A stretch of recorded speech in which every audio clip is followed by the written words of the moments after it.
আমরা এই যে শর্ট করে দিলাম, তুমি কি এই শর্ট করা সিলেবাস ফলো করে পড়বে, নাকি শিক্ষা বোর্ড তোমাকে যে লম্বা সিলেবাসটা দিয়েছে সেই সিলেবাসটা ফলো করে পড়বে? তোমাদের কমন একটা উত্তর হতে পারে যে ভাইয়া শর্ট করে দিয়েছেন, শর্টটা পড়াই তো ইজি, শর্টটা পড়লে আমাদের জন্য ভালো হবে। হ্যাঁ, এমনটাই সবাই চিন্তা করে, কিন্তু কিছু শিক্ষার্থী আছে যারা বারবার করে প্রশ্ন করছে যে ভাইয়া আমাদের যে অ্যাডমিশন পরীক্ষা হবে, অর্থাৎ এইচএসসি পরীক্ষার পরবর্তীতে আমরা অ্যাডমিশন পরীক্ষা দিব। যেমন ধরো এখন অনেক শিক্ষার্থী অ্যাডমিশন পরীক্ষার প্রিপারেশন নিচ্ছে, অলরেডি প্রায়গুলো ইউনিভার্সিটিতে অ্যাডমিশন পরীক্ষা শেষ হয়ে গেছে।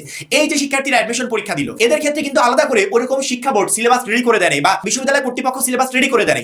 এখন তুমি এইচএসসি পর্যায়ে যে সিলেবাসে পরীক্ষা দিবে, পরবর্তীতে ওই সিলেবাস অনুসরণ করেই তোমাকে অ্যাডমিশন পরীক্ষা দিতে হবে। যেহেতু আমাদের টার্গেট একটাই যে এইচএসসি তে ভালো রেজাল্ট করতে চাই, অ্যাডমিশন পরীক্ষা দিয়ে ভালো একটা ভার্সিটিতে পড়াশোনা করতে চাই। যদি টার্গেট এমনটাই থাকে, তাহলে এখন যে তুমি শর্ট সিলেবাস ফলো করছো, পরবর্তীতে অ্যাডমিশন পরীক্ষা তুমি সেই লং সিলেবাসে কিভাবে দিবে? তোমাকে নতুন করে পড়তে হবে, অর্থাৎ নতুন করে অনেক চ্যাপ্টার আছে যেগুলো এখন বাদ দিচ্ছ, সেগুলো তোমাকে কমপ্লিট করতে হবে। এইটাই মূলত টেনশনের বিষয়। আমি আপাতত এই বিষয়ে আলোচনা করি না, কারণ আমি নিজেও শিক্ষার্থীদেরকে শর্ট সিলেবাস দিচ্ছি, এবং প্লাস এই ভিডিওটা রেডি করলাম এই জন্য, বাড়তি সতর্কতার জন্য, যে তুমি যাতে এখন থেকে অ্যালার্ট হতে পারো যে সামনের এই কয়দিন তোমার লং সিলেবাস ফলো করা প্রয়োজন নাকি শর্ট সিলেবাস ফলো করা প্রয়োজন। প্রথম কথা, কোনো শিক্ষার্থী যদি নিশ্চিত থাকো যে আমার তো অলরেডি সিলেবাস কমপ্লিট, সামনের এই কয়দিনে বাদ বাকিটুকু কমপ্লিট করলে আমার হয়ে যাবে, অর্থাৎ আমি পুরো পূর্ণাঙ্গ সিলেবাসটা কমপ্লিট করে পরীক্ষার হলে বসতে পারবো, তাহলে তারা ফুল সিলেবাস ফলো করে পড়াশোনা করো। তুমি বোর্ড পরীক্ষায় যেমন একটা ভালো রেজাল্ট করতে পারবে, তুমি অ্যাডমিশন ভর্তি পরীক্ষায় একটা বেস্ট রেজাল্ট করতে পারবে। অর্থাৎ ফুল সিলেবাস ফলো করলে কোনো ধরনের এক্সট্রা প্রেশার পরবর্তীতে গিয়ে তোমাকে নিতে হবে না।